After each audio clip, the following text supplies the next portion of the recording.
Era una pareja de enamorados que vivían en el paraíso. Para algunos eran la pareja perfecta. Su desaparición cautivó a la opinión pública. La familia ha llenado la isla con carteles. Todo el mundo era sospechoso. Traficantes de droga, mafiosos, algún personaje despechado de Nueva York, usureros, allí había de todo. Era un rompecabezas. Los investigadores buscan por tierra y por mar al asesino que anda suelto. El hecho de que pudiera ser tan retorcido dejó a todo el mundo alucinado.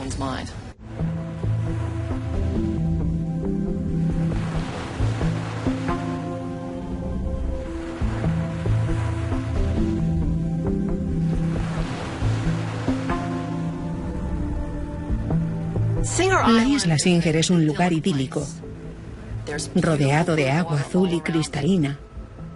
Es un lugar tranquilo, ideal para pasar unas vacaciones.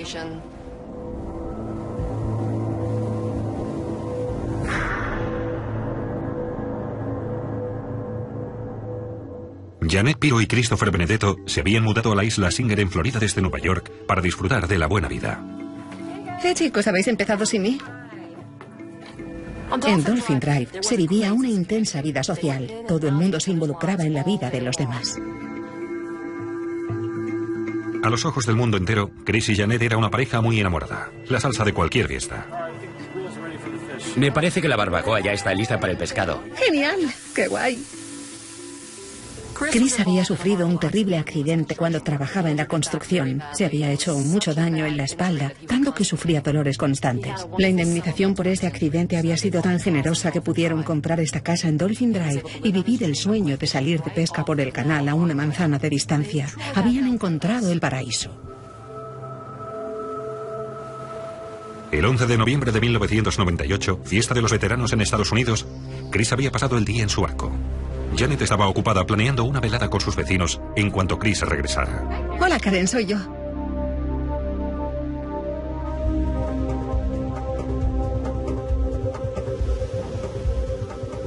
Pero la pareja no apareció, y sus amigos y vecinos empezaron a preocuparse.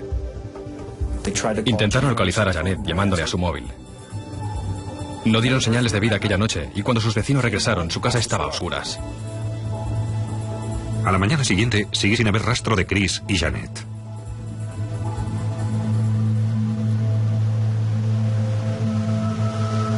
Y los periódicos empezaron a amontonarse delante de su puerta durante unos días.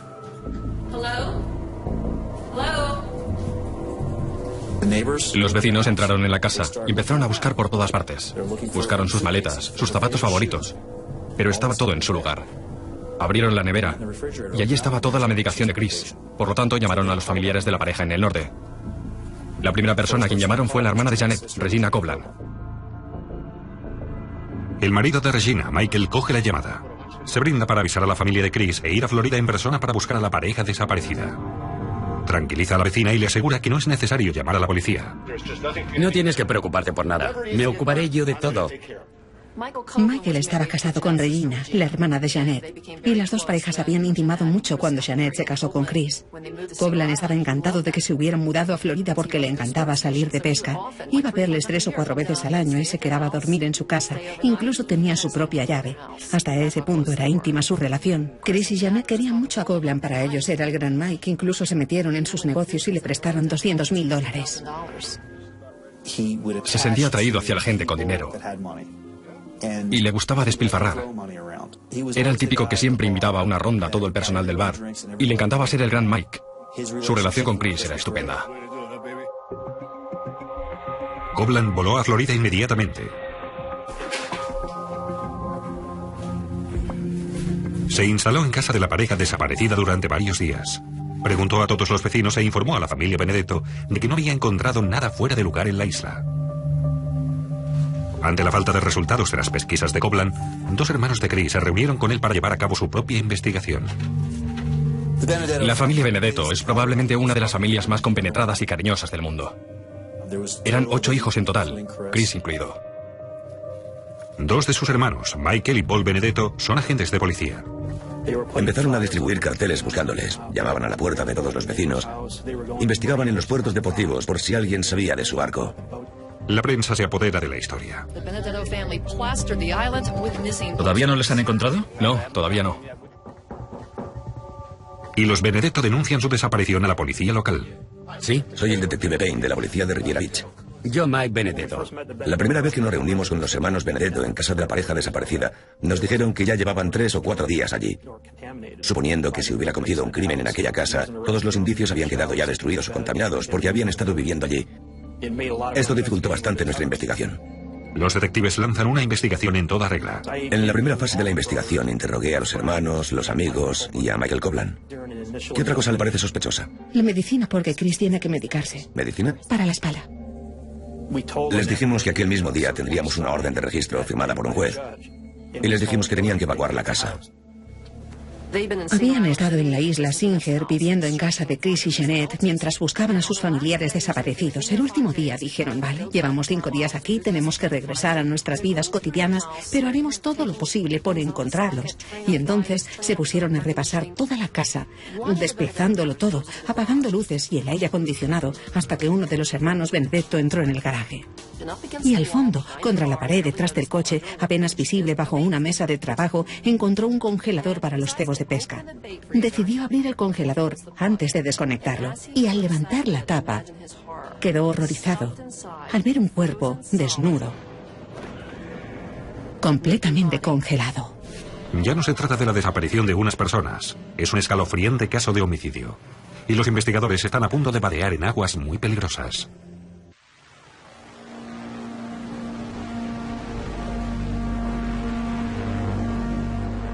Chris Benedetto y Jeanette Pirro llevan más de una semana desaparecidos cuando su familia hace un horrible descubrimiento.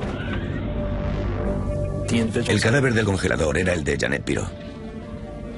Había muerto estrangulada.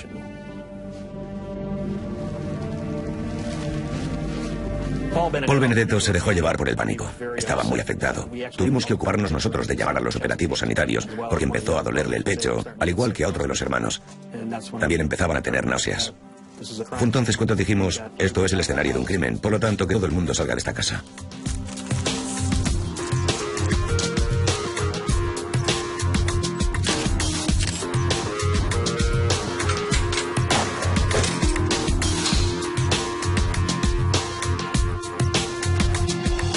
Teníamos un homicidio entre manos y sabíamos que el marido todavía no había aparecido.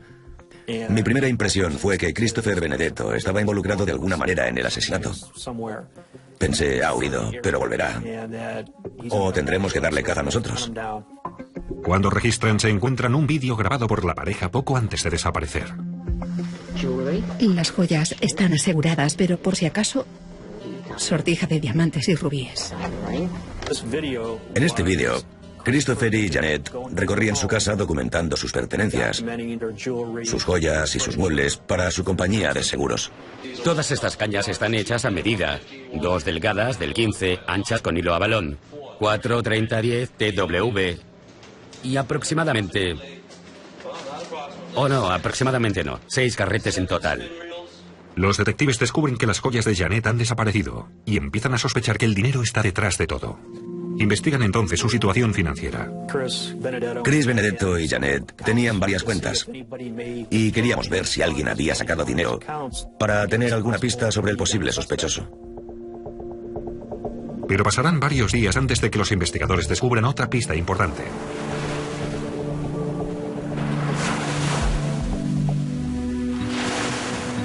El socorrista de la isla Singer, Benjamin Demostrati, está viendo el telediario local y se entera de la desaparición de Chris Benedetto. Chris atracaba su barco detrás de la casa de Demostrati y el socorrista recuerda haberle visto el día de los veteranos, pero no estaba solo. Benjamin Demostrati nos dijo que Chris iba casi cada día, salía a pescar en su barco y regresaba más tarde. Hacia las 7:30 o 7:40 de la mañana del 11 de noviembre, oí un coche que se acercaba a mi casa y pensé que se trataba de Chris Benedetto, porque salía cada mañana a pescar, puntual como un reloj. Oí 2 puertas que se abrían y 2 puertas que se cerraban. Luego oí una voz que decía, coge las cañas. Era la voz de Chris Benedetto. Y entonces oí el motor del barco que arrancaba en el muelle.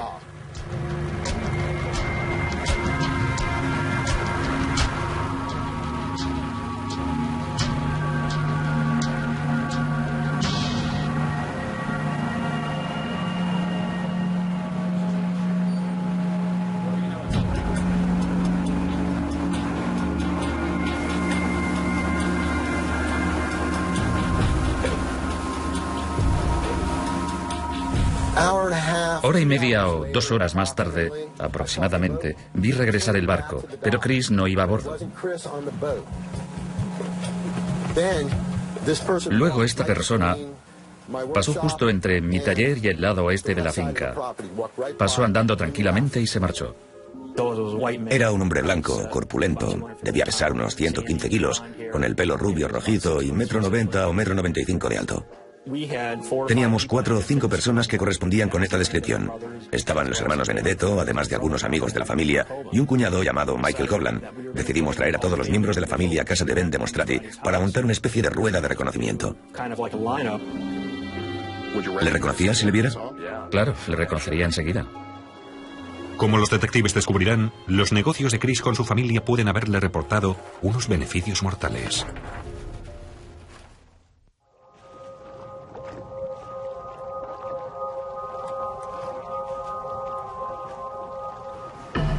Los detectives montan una rueda de reconocimiento camuflada en casa de Demonstrati. Cruzan por su patio con los hermanos Benedetto y Michael Coblan. Demonstrati debe señalar al hombre que vio con Chris el día de su desaparición. Demonstrati señaló a uno de ellos con el dedo y dijo: ese es el tipo que vi aquel día. Señaló directamente a Michael Coblan. Michael Coblan me dirigió la mirada más fría, más malvada que haya visto jamás. No lo olvidaré en mi vida.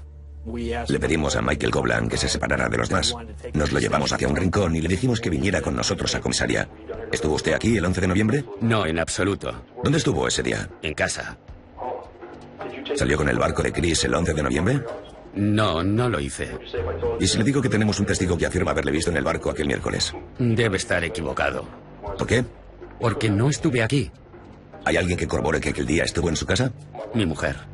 A continuación, los detectives interrogan a Regina, la mujer de Coblan, que acaba de llegar a la isla Singer. ¿Antes del 17 de noviembre estuvieron aquí usted y su esposo? No. ¿Estuvo su marido aquí antes del 17 de noviembre? La última vez que vino fue en enero. Los detectives creen que miente, pero no cambia su versión. Te quedas mirando a Regina y le dices: ¿estás durmiendo posiblemente con el hombre que ha asesinado a tu hermana y no quieres hablar con nosotros? ¿No quieres hacer nada para ayudarnos? Pues no quiso. La policía rastrea cualquier tipo de indicio en el barco, pero alguien lo ha limpiado a fondo. Pero lo que falta es lo que dispara las alarmas. Al parecer el ancla del barco había desaparecido. Averiguamos el tipo de ancla en cuestión, la cantidad de cuerda o cadena que llevaba, y descubrimos que faltaban unos 3 metros de cuerda y cadena. Suficiente para envolver con ella un objeto y lanzarlo por la borda para que se hundiera hasta el fondo del océano.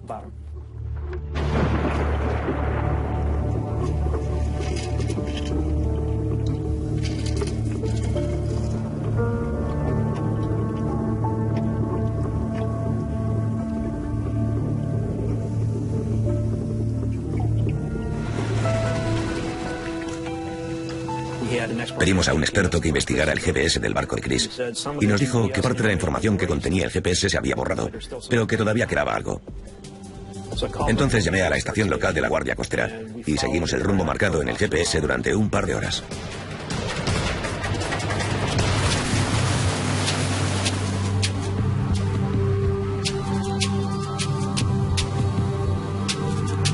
Pero no encontramos nada, porque el mar era muy profundo. Si Chris Benedetto está en el mar, ya no habrá manera de encontrarlo. Tras unas semanas de investigación, los detectives se encuentran en un callejón sin salida. Pero se niegan a abandonar y piden ayuda al FBI. Vinieron a pedirnos ayuda. Necesitaban más interrogatorios, operativos de vigilancia, cosas así. Porque creían que Chris estaba muerto y que ese tipo tenía algo que ver. El agente federal John McVeigh investiga el pasado de Coblan. Nos hablaron de que Michael Coblan tuviera algún tipo de conexión con la mafia. Esta sospecha venía de gente que le conocía bien, que decían que siempre les había parecido un tipo algo sobrado, que daba la impresión de estar bien conectado. Todo el mundo dijo que siempre llevaba encima un gran fajo de billetes. Siempre sacaba billetes de $100. La verdad es que aunque viviera como nos imaginamos que vivían los de la mafia, no pudimos demostrar que tuviera este tipo de conexión. McVeigh busca información en las compañías telefónicas, líneas aéreas y tarjetas de crédito para establecer las actividades de Coblan en los días anteriores a la desaparición de la pareja. Descubrimos varias llamadas telefónicas en el mes de octubre antes del asesinato, realizadas desde el domicilio de Michael Coblan a un hotel llamado Radley Inn en la isla de Singer. El Radlech Inn está a menos de 1 kilómetro de la casa de Christopher Benedetto. Tras descubrir que Michael Kovlan había sido visto en el barco, la policía se había dirigido a todos los hoteles. Pero en ninguno de ellos se había alojado un tal Michael Kovlan. McVeigh regresa a la isla Singer para investigar en el Radlech Inn. El hotel no contaba con ningún sistema informático. Solo fichas. Cientos y cientos de fichas de registro. Me hicieron entrar en una sala donde había entre 5 y 10 cajas cubiertas de polvo y llenas de fichas desordenadas. No constaba ni el año. Era una pesadilla. Y allí estuve casi 3 horas, mirando las fichas, buscando algo. Tras una larga batalla con las fichas, encontré una que llevaba el nombre de Michael Kerry. Pero lo curioso es que la dirección era la del domicilio de Michael Kovlan. McVeigh sospecha que Kovlan y Kerry son la misma persona, pero es bastante difícil demostrarlo. Encontramos cantidad de Michael Kerrys. Intentamos entrevistarles a todos. ¿Alguno de ellos conocía a Michael Kovlan? No, nadie le conocía. Comprobamos las cuentas de Michael Kovlan. Encontramos el nombre de Mike Kerry. Era una cuenta de American Express que Michael Kovlan había abierto para su negocio. El único pago realizado con la tarjeta de Mike Kerry era el de los billetes de avión para ir desde Newark, Nueva Jersey, hasta West Palm Beach, el 10 de noviembre de 1998, con regreso el 12 del mismo mes.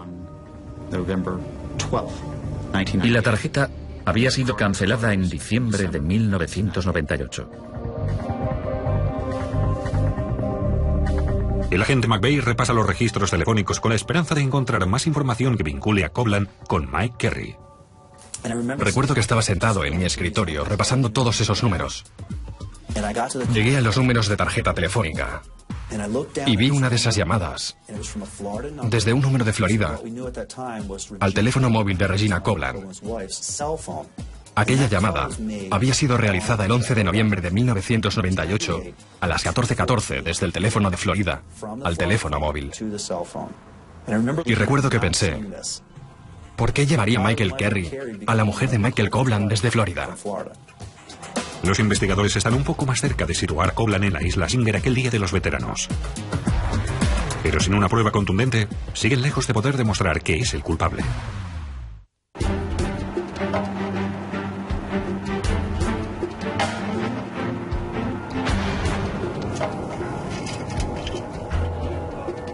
Los investigadores tienen un testigo ocular que sitúa a Kovlan en el barco de Chris Benedetto el día de su desaparición. Sin embargo, la mujer de Kovlan, Regina, ha jurado que su marido estuvo con ella en Nueva Jersey. McVeigh repasa de nuevo las llamadas con la esperanza de desmontar la coartada. Bersalino. Kovlan. El miércoles 10 de noviembre por la noche, Michael Kovlan tenía previsto ir a cenar con unos amigos, pero les llamó y les dijo, no puede venir, estoy en Nueva Inglaterra pescando. Y le contestaron, ningún problema, Mike, no pasa nada. McVeigh sigue el rastro del amigo de Kovlan para interrogarle acerca de aquella llamada. La persona con quien habló al teléfono dijo que después de colgar, recordó que se había olvidado de decirle algo. De manera que utilizó la tecla de respuesta automática para devolverle la llamada. Quien descolgó el teléfono dijo, Radlech Inn, ¿en qué puedo ayudarle? Y él dijo, Radlech Inn, ¿dónde está eso? Y la telefonista le dijo que estaba en la isla Singer, Florida. Cuando tienes demasiadas coartadas, te olvidas de las mentiras que has contado. Los investigadores tienen muchas más preguntas acerca de la coartada de Kovlan y del misterioso Michael Kerry. Pero su sospechoso se ha blindado con la ayuda de abogados y se niega a cooperar. Han pasado más de 3 años y el caso parece estar perdido. Pero entonces, la familia Benedetto encuentra otra estrategia para perseguir a Kovlan. Los Benedetto presentaron una querella civil contra Michael Kovlan. Chris y Janet habían prestado $165.000 a una de las 2 empresas de transportes por carretera de Kovlan. Kovlan no había devuelto el dinero en los plazos previstos, y ahora la familia de Chris quería recuperar la deuda. Intentaron recuperar el dinero, pero Kovlan dijo que estaba en quiebra. Así que le llevaron a juicio y parte de la querella se basó en las declaraciones de Michael Kovlan grabadas en vídeo. Como estás bajo juramento, tienes que contestar cualquier pregunta y el abogado de la acusación fue brillante. El agente McVeigh tiene ahora la oportunidad de presionar a su principal sospechoso. Monta una estrategia con el abogado de los Benedetto, Neil Cartuccello. Me reuní con Neil Cartuccello. Me hizo ciertas preguntas relacionadas con el caso. ¿Qué sabía yo? ¿Qué teníamos? Le transmití la información acerca de Michael Kerry, acerca de la tarjeta de crédito. Le conté que Michael Coblan había sido visto desembarcando del barco de Chris. Neil pudo aprovechar gran parte de aquellas informaciones como base para sus preguntas. Michael Coblan creyó que iban a preguntarle por su bancarrota, pero se vio acribillado a preguntas sobre aquel asesinato y desaparición. ¿Tuvo alguien llamado Mike Kerry una cuenta relacionada con su empresa? Sí, conocía a ese tipo. ¿De qué conocía al señor Kerry? Ventas. ¿Dónde trabajaba? En su casa, supongo. ¿Dónde era eso? No lo sé. ¿Cuándo lo vio usted por última vez? Hace un tiempo que no le veo. ¿Cuánto tiempo? No lo sé. ¿Hace un mes? No. ¿Hace un año? Hace mucho tiempo, pero no sé exactamente cuándo. ¿Salió usted de pesca con Chris Benedetto el miércoles 11 de noviembre de 1998? No, no lo hice. ¿Vio usted a Chris Benedetto el miércoles 11 de noviembre de 1998? No, ¿qué tiene que ver eso con mi bancarrota? ¿Consiguió dinero en efectivo? Ya le he dicho que no. O sea que no consiguió dinero. Pero si ya se lo he dicho, busqué por todas partes a ver si queda claro todo eso. Busqué por todas partes, pero no conseguí dinero alguno. El jurado descubrió el verdadero Michael Coblan gracias al interrogatorio. El vídeo dejó muy claro que podía enfadarse mucho y rápido y ponerse muy nervioso. Los investigadores intentan aprovechar este hecho y aumentan la presión sobre Coblan. Sospechábamos que había sido cuestión de dinero, pero no creo que lleguemos a saberlo nunca. Chris se había peleado con Michael un mes antes del asesinato, aproximadamente. ¿Le hizo muchas preguntas antes de darle el dinero? No. ¿Le entregó el dinero sin firmar nada? Sí. ¿Hablaron de cuándo se lo devolverían? En cuanto me recuperara y empezara a disponer de beneficios, le pagaría cada mes. Chris le había prestado cerca de $160.000 y Coblan no le devolvía nada y además gastaba mucho dinero, igual que su mujer. Los investigadores ya están convencidos de que Coblan ha tenido el motivo, los medios y el temperamento necesarios para asesinar, pero siguen sin una prueba contundente que le sitúe en la isla Singer el Día de los Veteranos. Cuando recibimos la ficha de registro del Hotel Rattledge Inn, quisimos entregarle una cita para que acudiera a las oficinas del FBI en Newark y hacerle una muestra caligráfica. Sin embargo, el astuto sospechoso consigue eludir a los funcionarios. El agente intentó entregarle la cita un par de veces y en cada ocasión Michael estaba ausente. Finalmente pudo darle alcance y le notificó la orden de comparecencia en nuestras oficinas, pero Michael no se presentó. Él afirma no recordar exactamente lo ocurrido, pero unos hombres le dieron una paliza. Le encontraron a la mañana siguiente y tuvo que ser hospitalizado. Los médicos nos dijeron que tenía pocas esperanzas de sobrevivir. El misterio del ataque sufrido por Coblan sigue abierto. Salió milagrosamente del coma y más adelante se presentó a la cita con el FBI. Señor Coblan, ahora que ya le tenemos aquí, voy a darle una de estas tarjetas y mi compañero le dirá lo que debe escribir. El agente especial del FBI en Newark lo hizo genial. Elaboró fichas de registro iguales a la que le mandamos para simular a Coblan firmando la ficha de registro. Escriba Mike Kerry. M-I-K-E-K-E-R-R-Y. Lo mandamos al laboratorio del FBI en Cuántico para determinar si lo había escrito la misma persona. La especialista en caligrafía lo examinó y me dijo por teléfono, nunca lo olvidaré. Dijo, coinciden increíblemente. No cabe la menor duda de que esta ficha la ha escrito Michael Coblan. Los investigadores parecen por fin tener a Coblan atrapado en su anzuelo. Pero se topan con un obstáculo imprevisto en la oficina del fiscal del distrito. Hacía falta un milagro para resolver el caso porque todas las pruebas eran circunstanciales. Aunque supiéramos que estuvo en ese avión, no sabemos si estuvo en ese avión. Pudo comprar el billete, pero ¿dónde está la prueba de que subió? ¿Dónde está la prueba de que estuvo en la isla Singer? Aunque encontremos sus huellas en casa de Janet y de Chris, ¿qué importa? Había estado allí antes. Te sientes frustrado porque crees tener suficientes pruebas para poder acusarle, llevarle a juicio, pero es como si tuvieras algo oscilando delante de tus narices y no pudieras alcanzarlo. McVeigh teme que años de trabajo hayan sido en vano.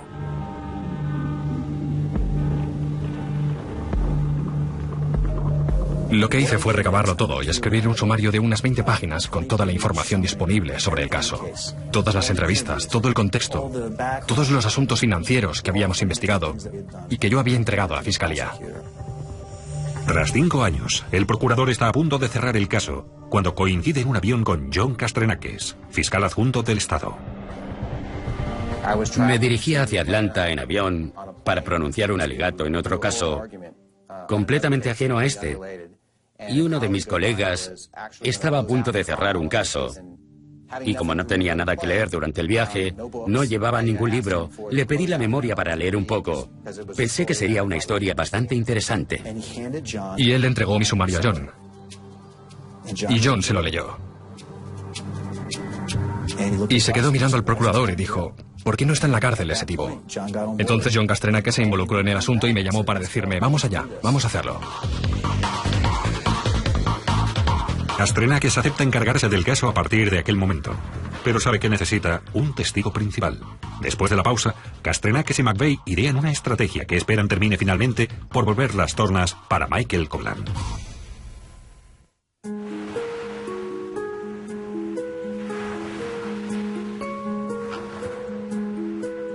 El procurador federal John Castrenake cree que Michael Kovlan ha matado a Chris Benedetto y a Janet Pirro. Estudié las pruebas que McVeigh había reunido.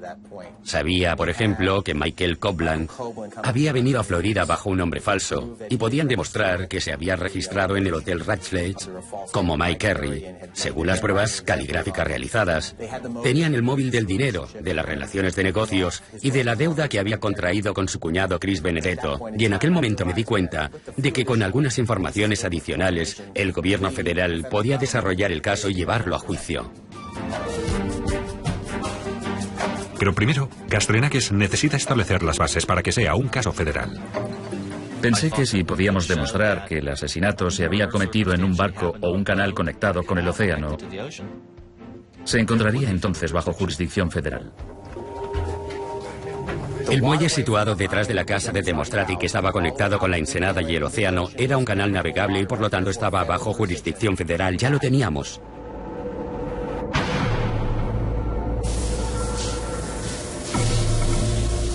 Luego estaba el problema de cómo convertir en un crimen federal el asesinato de Jane en su propia casa. Su casa no era una zona protegida federal. En cambio, si era un crimen federal matar a algún testigo de un posible crimen, en este caso, la desaparición y o asesinato de Chris Benedetto. John Castrenake me llamó para decirme que el caso le parecía muy maduro, con suficiente base para llevarlo adelante. Necesitamos trabajar un poco más para presentar la acusación. Entonces McVeigh estudió algo que le había llevado de cabeza desde el principio. ¿Qué había sucedido con las joyas de Janet? Michael Kovlan se había alojado en la casa de Chris y Janet, pero también en un barco llamado Absolutely. Este barco tenía conexión telefónica cuando estaba amarrado en el embarcadero y pudimos investigar las llamadas realizadas desde el barco durante la semana en la que Michael estuvo allí. También en este caso se produjeron numerosas llamadas, entre otras, una llamada realizada a una joyería de Nueva York llamada The Angelis. Pedimos una orden de registro para abrir la caja fuerte de Chris y Janet. Allí estaban los certificados de los diamantes de Janet, junto a la factura que era de la joyería de Angelis. Aquella llamada se me había quedado grabada. ¿Por qué llamó a la joyería durante aquella semana? Así que me dije a mí mismo, vamos a entrevistar a ese tipo y descubrir qué pasa. ¿En qué puedo ayudarles? FBI. De manera que le mandé 2 agentes de las oficinas de Nueva York. El joyero dijo que sí, que había vendido un diamante a Christopher. Pero cuando le preguntaron si había vuelto a verlo, si Michael Kovlan se lo había traído, el joyero no quiso pronunciarse, ni negar, ni admitir haber recuperado la joya. Los agentes se marchan, de momento. Pero McVeigh no está satisfecho. Les pide que vuelvan a interrogarle de nuevo, pretendiendo estar en posesión de la sortija de Janet. Les dije, volved a la joyería, decidle que sabemos que compró el diamante y que ahora lo tenemos.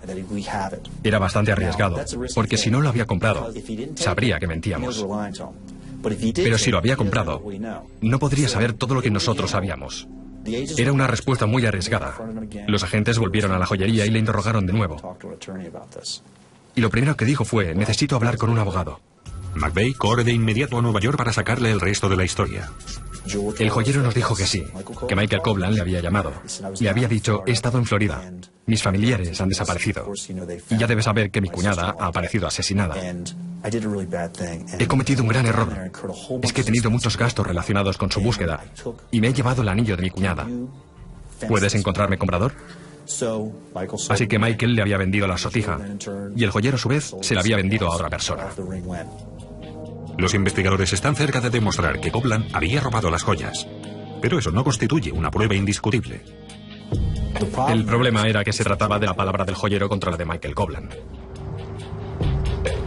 Los investigadores necesitan que Copland lo admita, y no les será fácil conseguirlo. Cuando el joyero informa al FBI de que Copland acaba de concertar una cita y debe presentarse en la tienda, Castrenakes y McVeigh montan una atrevida operación secreta.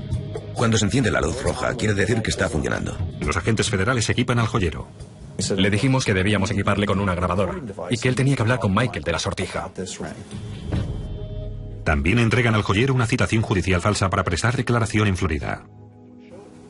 Fue nuestra estrategia para conseguir que Michael hablara de la sortija.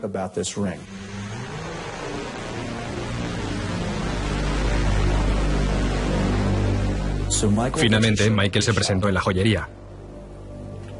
Estuvieron hablando y la grabadora estaba en marcha. Cuando Michael estaba a punto de marcharse, el joyero le dijo: «Oye, Mike, me ha notificado una orden de comparecencia». Mike se detuvo de repente y dijo: «¿De veras?». El joyero no especificó de qué asunto se trataba, pero Michael supo enseguida de qué iba todo aquello. Tengo una orden de comparecencia. ¿De veras? De Florida. No me digas.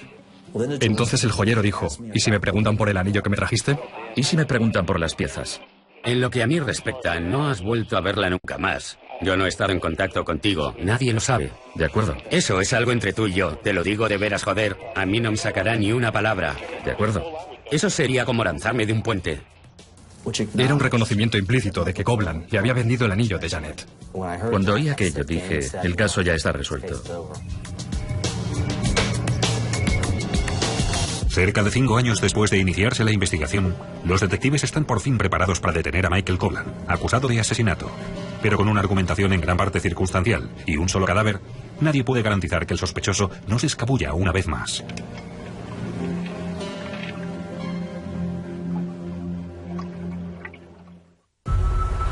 Tras años de duros esfuerzos, los investigadores disponen por fin de una orden de detención a nombre de Michael Copland. Conseguimos formular cargos contra él y volamos a Nueva Jersey. Yo me llevé a un agente de mi oficina y a Mike White. Pedimos a los agentes especiales de la oficina local del FBI en las afueras de Nueva Jersey que se encargaran de organizarlo. La responsabilidad de Mike y el otro agente era encontrar a Michael Copland. Yo me sentía bastante ansioso. No sabía qué ocurriría. ¿Qué haría el sospechoso? ¿Qué diría? La contraseña era detenerle. Y empezaron a llegar todos, los coches patrulla y los agentes, y Michael se puso a mirar a su alrededor, sin saber qué estaba pasando. Nos acercamos a él y le explicamos que estaba detenido. Le pusimos las esposas. Me planté delante y le dije: «Michael, soy Don McVeigh, del FBI». Dejó caer la cabeza, con una expresión de cansancio infinito, como si se sintiera casi aliviado. Después de tantos años, por fin se ha terminado este terrible caso. El sospechoso de haber asesinado a Chris Benedetto y Janet Pirro ha sido por fin detenido. Mike, ¿estuviste con Chris aquel día? El 11 de noviembre, cuando saliste con él en su barco, ¿qué le ocurrió? ¿Le ataste y le lanzaste por la borda? ¿Te sorprende que te hayan detenido? Sí. ¿Eres culpable o inocente? Copland es llevado finalmente a Florida, donde se inicia el juicio en medio de gran expectación mediática. Yo asistí a todas las sesiones del juicio. Fue una experiencia muy dura, pero también una de las más interesantes de toda mi carrera. Here from New York and New Jersey, the 17 members of the Benedetto family to seek justice for their brother and sister-in-law. Recuerdo aquel día. No lo olvidaré nunca. Ha cambiado mi vida. Y este cabrón me la ha quitado. Por fin, ese asesino está ahí sentado. Podemos verle cada día, con su traje elegante y sus buenos modales. Pero miras al jurado y sabes que esas personas tendrán que decidir si van a permitir que ese asesino ande suelto o que pague por sus crímenes. La familia Benedetto asistió prácticamente a todas las sesiones del juicio. Gracias a su disposición para colaborar y su insistencia en que se hiciera justicia a su hermano, el equipo de los investigadores y la acusación contaba con un gran capital emocional. Paso a paso, la acusación vincula a Copland con los asesinatos. Terminó siendo un conjunto de circunstancias muy convincentes que la defensa no intentó refutar en ningún momento y, francamente, tampoco hubiera podido porque eran tantas las circunstancias que señalaban todas en la misma dirección. Todas ellas señalaban a Michael Copland. La acusación tardará semanas en exponer todos sus argumentos. La defensa solo pasará un día intentando rebatirlos. Luego, todo queda en manos del jurado. El jurado regresó a la sala. Cuando entraron, yo tenía la mano apoyada en la barandilla y Jan se giró, me agarró la mano y yo me puse a llorar. Era una sensación increíble, haber trabajado tantos años para llegar a aquel momento. Recuerdo que oí la primera declaración de culpable y a partir de aquel momento ya no oí nada más. Era un alivio tan grande sentir que Chris y Janet habían sido vengados, hasta cierto punto.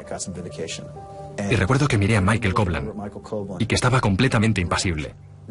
Frío como un témpano. Ni siquiera alzó la mirada.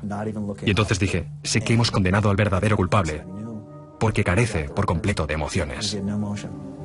Los amigos y la familia Benedetto exhalan aliviados y se abrazan emocionados. 6 años y medio después de los asesinatos de Chris Benedetto y Janet Pirro, su cuñado Michael Coblan ha sido declarado culpable de todos los cargos.